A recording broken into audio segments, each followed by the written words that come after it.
Très heureux de vous avoir très nombreux devant vos écrans pour suivre l'essentiel de l'actualité sur la PES TV. Mesdames et messieurs, bienvenue à cette session d'information que nous ouvrons à partir de la présidence. Félix Antoine Tshisekedi Tshilombo, président de la République, a convié le mardi 13 janvier dans son cabinet de travail de la Cité de l'Union africaine une audience à Madame Viviane Van de Peer, chef intérimaire de la mission de l'Organisation des Nations Unies pour la stabilisation en République démocratique du Congo. Pour sa première rencontre de prise de contact avec le chef de l'État, Félix Antoine Tshisekedi Tshilombo, la chef intérimaire de la MONUSCO, a tenu à marquer les esprits. À sa sortie d'audience, elle a confié l'importance capitale de ce premier échange, soulignant une volonté mutuelle de collaboration étroite. J'ai affirmé à son Excellence le président Félix Antoine Tshisekedi Tshilombo l'engagement des Nations Unies à soutenir la RDC dans le plein respect de sa souveraineté, de son unité et de son intégrité territoriale et dans un esprit de partenariat avec les autorités congolaises. Alors que le Conseil de sécurité a récemment prolongé le mandat de la mission jusqu'au 20 décembre 2026, la nouvelle chef intérimaire de la MONUSCO a réitéré l'engagement ferme des Nations Unies à soutenir la RDC dans la défense de son intégrité territoriale. Le Conseil de sécurité a renouvelé le mandat de la MONUSCO à travers la résolution 2808. Ce mandat nous donne une feuille de route claire avec des priorités centrées sur la protection des civils et l'appui aux efforts de stabilisation en coordination étroite avec le gouvernement et au bénéfice des populations congolaises. J'ai exprimé ma profonde préoccupation face à la dégradation persistante de la situation sécuritaire dans l'Est et à ses conséquences humanitaires, notamment pour les civils. Notre priorité immédiate reste la protection des populations et la réduction de la violence.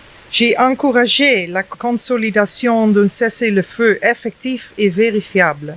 La résolution 2808 autorise la MONUSCO à appuyer la mise en œuvre d'un cessez-le-feu permanent en ligne avec la résolution 2773. Et nous sommes prêts à jouer pleinement notre rôle d'appui selon les modalités convenues. Au-delà des opérations de terrain, les deux personnalités ont également évoqué la nécessité d'une communication conjointe transparente pour contrer la désinformation se référant à la résolution 2808 qui encourage explicitement une communication concertée entre le gouvernement et la MONUSCO. Poursuivons ce journal avec cette brève de la primature. La première ministre Judith Suminwa-Tuluka a pris part active au segment de haut niveau du forum Global South Utility axé sur le pays du Sud. La chef du gouvernement congolais a fait un discours plaidoyer pour la reconnaissance du rôle quasi indispensable des pays du Sud et plus particulièrement de la République démocratique du Congo en tant que pays solution dans la transition énergétique. Devant les décideurs politiques du monde, les développeurs, les financiers et acheteurs d'énergie, la chef du gouvernement n'y est pas allée par le dos de la cuillère. Nous y reviendrons avec force détail dans notre prochaine édition. Après plusieurs décennies de discussions politiques et de revendications, les entités des Panzi et des Kasha situées dans la ville de Bukavu, dans la province du Sud Kivu, retrouvent désormais leur statut administratif de commune grâce à l'implication du vice-premier ministre et ministre de l'Intérieur, décentralisation et affaires coutumières, Maître Jacquemain Chabani-Louko. L'Union va retenir que les quelques enfants de Kasha et de Panzi qui sont devant vous sont venus au nom de leur population de Kasha et de Panzi à Bukavu remercier le vice-premier ministre, ministre de l'Intérieur, pour avoir fait aboutir le dossier de création de ces communes, création attendue depuis 1958, vous imaginez. Cela signifie plus de 68 ans. Et finalement, donc, ces communes sont des entités autonomes, décentralisées, qui pourront commencer à se prendre en charge. Maintenant, nous sommes venus le voir, non seulement pour le remercier, mais aussi pour lui demander d'aller faire le deuxième pas, c'est-à-dire le pas de la mise en service effectif de ces communes.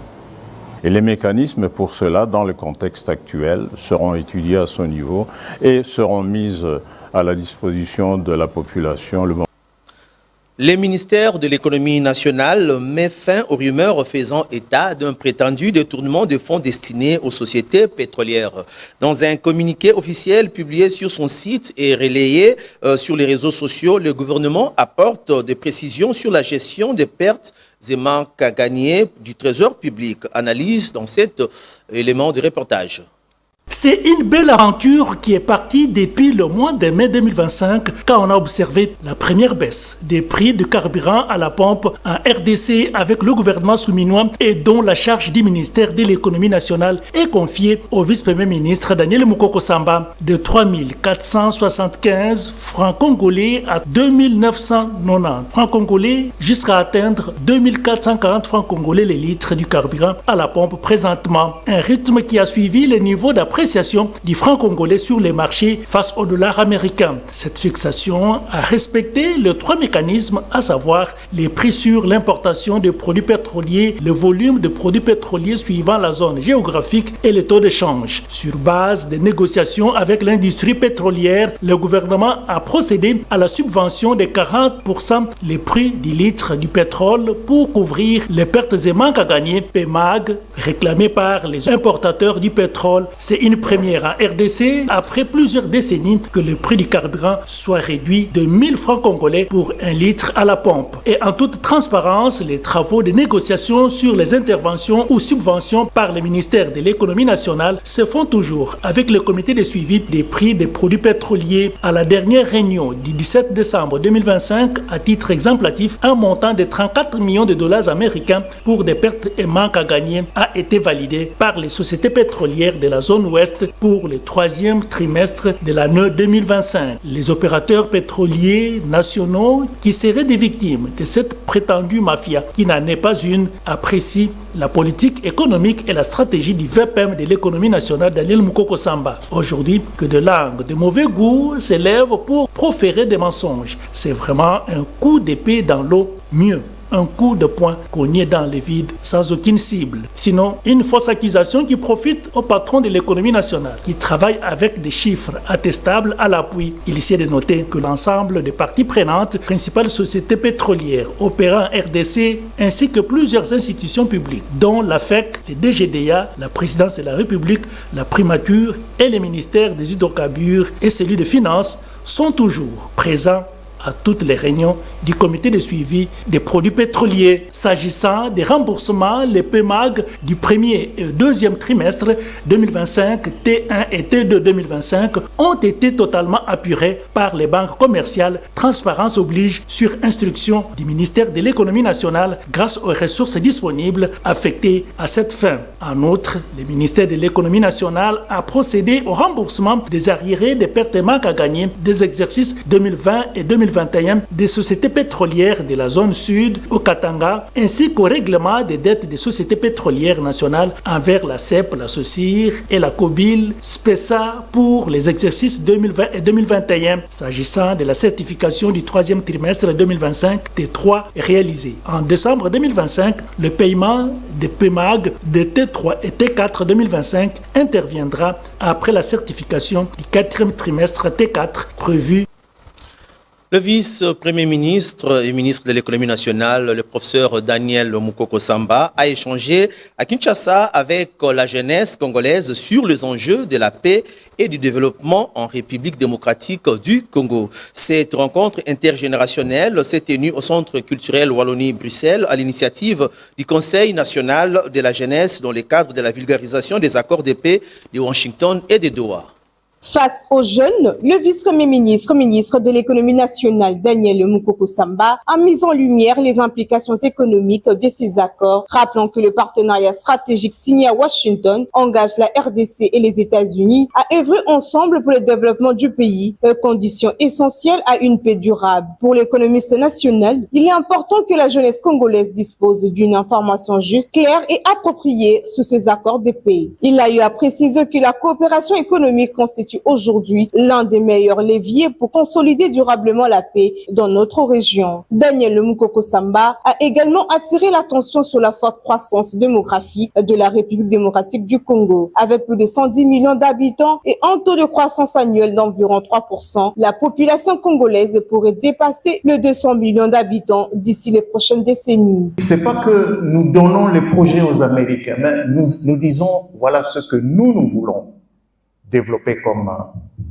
grand projet, et ensemble, nous allons assurer que ces projets sont structurés, conçus, que les ressources financières sont mobilisées et que les projets sont enfin réalisés. La tâche qui est la nôtre, c'est de préparer le Congo de demain pour que vous les jeunes et les jeunes de demain, et vous serez de dizaines de millions de jeunes qui iront sur le marché de l'emploi, que vous ayez un meilleur choix que de tenter l'aventure en essayant d'entrer aux États-Unis en marchant à partir du Mexique ou à partir d'autres pays. L'Europe a durci et Toki Milosuap et Kimelozande Awa Totongande RDC. Pour le vice-premier ministre, la quête de la paix passe nécessairement par le développement et la création massive d'emplois grâce à des projets structurants comme Inga 3, le chemin de Banana Maluku, ainsi que le développement du gaz du Kivu. L'heure est donc à la responsabilité de préparer le Congo de demain afin que les jeunes générations aient plus d'opportunités et un meilleur avenir. Tel est le souhait du technicien en économie de Félix Tshisekedi. Même exercice avec le ministre de la Communication et Médias, Patrick Mouyaya, qui s'est retrouvé aussi devant cette même jeunesse en cette même date. Le ministre de la Communication et Médias, porte-parole du gouvernement, Patrick Mouyaya Katembwe, a pris part ce mardi, en début d'après-midi, au premier échange intergénérationnel 2026. Une rencontre organisée par l'AISBEL, Dialogue intergénérationnel, au centre Wallonie-Bruxelles de Kinshasa. Intervenant en premier dans le deuxième panel, le ministre a développé le sous-thème « Processus de Doha et de Washington vers une paix durable », analyse du rapport de force et des acteurs clés. En 5 minutes, Patrick Mouyaya a passé en revue les accords de Doha et de Washington dans lesquels le président de la République, Félix-Antoine Tshisekedi et son gouvernement sont pleinement engagés pour le retour définitif de la paix dans l'Est de la République démocratique du Congo et pour un développement économique durable. S'inscrivant dans une démarche de redevabilité, le porte-parole du gouvernement a exhorté la jeunesse à s'impliquer activement aux côtés des institutions. Mais c'est juste pour vous donner une dernière image. En fait, si vous ne vous levez pas aujourd'hui, demain, vous risquez d'hériter des problèmes qui seront plus graves. C'est pour ça qu'il est important que nous tous, quelles que soient nos couleurs politiques, qu'on se mobilise autour du président aujourd'hui. Il a rappelé que dès son ascension au pouvoir, le président Félix-Antoine Tshisekedi a fait le choix réaliste de se tourner vers l'avenir en multipliant les initiatives diplomatiques auprès de 9 pays voisins de la RDC dans une logique de coopération régionale et de transparence, notamment à travers l'adhésion à la communauté de l'Afrique de l'Est en 2022. Je rappelle que le président de la République, lorsqu'il est arrivé aux responsabilités, il a fait le choix, non pas par naïveté, mais il a fait le choix réaliste de nous tourner vers l'avenir, parce que nous connaissions les intentions du Rwanda.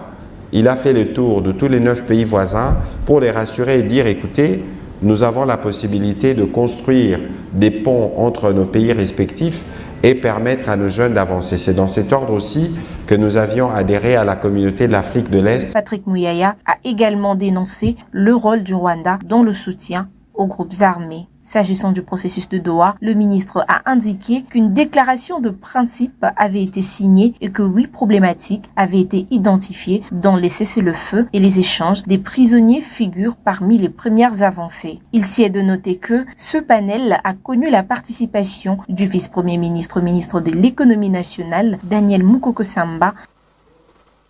Passons à l'hôtel de ville de Kinshasa. La récupération et les réaménagements du centre d'enfouissement technique de Mpassa représentent une avancée majeure dans l'amélioration du cadre de vie des Kinois. Le centre d'enfouissement technique de Mpassa, situé dans l'est de la ville de Kinshasa, fait l'objet d'un vaste réaménagement visant à améliorer la gestion de déchets urbains et à lutter contre l'insalubrité chronique qui touche la capitale congolaise. Longtemps affecté par des occupations anarchiques et des litiges fonciers, ce site stratégique a récemment été récupéré par les autorités provinciales, ouvrant ainsi la voie à sa réhabilitation. Les travaux engagés portent notamment sur la sécurisation du périmètre, l'aménagement de voies d'accès et la mise en place d'infrastructures adaptées pour l'enfouissement et le traitement de déchets. Toutefois, plusieurs défis demeurent. Des observateurs soulignent la nécessité d'un suivi rigoureux, d'une gestion transparente et d'une implication des communautés locales afin d'éviter le retour des constructions illégales et des pratiques informelles. La réussite d'un projet dépendra également de la disponibilité des moyens techniques et financiers nécessaires à son exploitation durable. À terme, le centre d'enfouissement d'Mpassa est appelé à jouer un rôle central dans l'assainissement de Kinshasa. Son réaménagement constitue ainsi un test majeur pour les autorités engagées à faire de la salubrité urbaine une priorité des gouvernances. Face à l'insécurité persistante entretenue par des groupes armés hostiles au processus de pacification, plusieurs communautés réaffirment aujourd'hui leur engagement en faveur de la paix. Un message fort lancé en soutien aux efforts du chef de l'État et de l'administration militaire conduite par le lieutenant Luboya Nkashamadjoni. Nous sommes dans la province de l'Ituri. L'Ituri aspire à la paix, une paix durable construite non pas par les armes, mais par le dialogue, la réconciliation et le pardon. Dans cette province à l'immense potentiel humain et économique, la communauté élève la voix pour dire non à la violence et oui à la coexistence pacifique, alors que certains leaders tentent de remettre en cause les efforts de l'administration militaire. Plusieurs communautés dénoncent ces manœuvres qu'elles jugent contraires à l'intérêt collectif. La position de ma communauté est d'appeler tous les groupes armés qui endeuillent notre chère province de l'Ituri. C'est qu'il y a un temps pour tout. S'ils peuvent revenir à la raison, entendre les cris de détresse de cette population iturienne, ça serait une bonne chose. Nous sommes très étonnés et préoccupés même d'avoir attendu cette sortie médiatique du président de l'INADI. Nous vous confirmons que notre association n'a jamais été associée à une telle démarche. Donc, c'est pour vous dire que nous ne sommes pas concernés par une telle décision. Et à toute la population de l'Ituri et aux groupes armés, nous voudrions lancer un message de paix, un message surtout de continuer à travailler pour la paix comme nous l'observons aujourd'hui. Un message partagé par d'autres composantes de la société iturienne qui appellent à l'unité et à la responsabilité collective. Le message, c'est que nous devons être un. Nous devons laisser les manipulations. Nous devons éviter en tout cas de coopérer ou de collaborer avec les forces négatives. Et nous disons à notre population que cela n'est pas possible et que nous devons prêter main forte à notre gouvernement et au gouverneur militaire pour que la paix qui a déjà commencé revienne et que nous puissions vivre dans la paix. Depuis sa prise de fonction, le lieutenant-général Luboya Nkashamadjoni a multiplié les initiatives privilégiant une approche globale, inclusive et résolument non militaire, dialogue communautaire, appel au pardon, mécanisme de réconciliation, autant de leviers pour reconstruire le tissu social, une vision alignée sur celle du chef de l'État qui place la paix au cœur du développement. Encore une brève avant de continuer avec ce journal. L'intersyndicale de médecins dentistes de la République démocratique du Congo annonce sit-in pour ce jeudi 15 janvier 2026 devant le ministère du Budget. Ces praticiens dénoncent une discrimination salariale persistante et réclament le paiement de leurs primes de risque exigées depuis l'année dernière.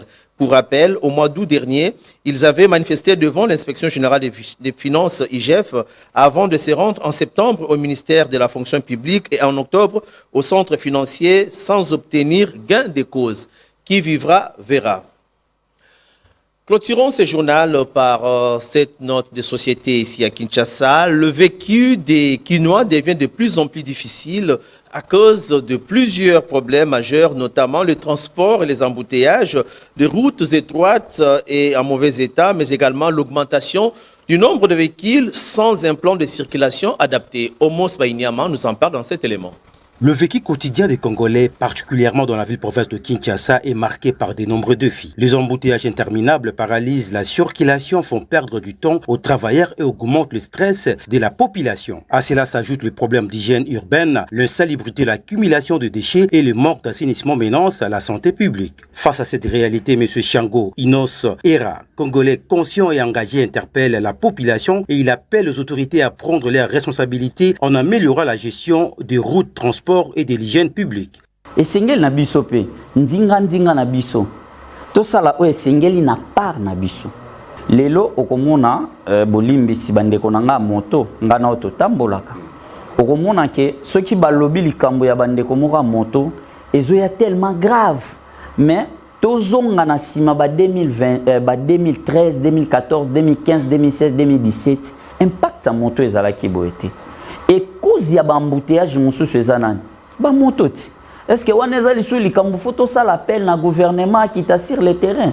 Les citoyens doivent adopter des comportements responsables car le développement du pays dépend de l'effort collectif. Aimer la RDC, c'est protéger et agir chaque jour pour le progrès. Gouvernement, biso te vivra pour le gouvernement. Gouvernement sengeli acha ba machine ba mécanisme en marche asomba bandako. Afungola ba taxe moko na ba bayer oyo bazochela biso bandako cher. Merci de la particulière attention que vous avez accordée à cette session d'information. Un journal de Ketia Bola, réalisé par Junior Bemba avec les concours techniques de Junior Mulumba. Quant à moi, je vous retrouve dans les prochaines heures pour une autre livraison d'actualité. D'ici là, portez-vous bien et bonne suite de programme sur votre chaîne La Peste TV. One Way.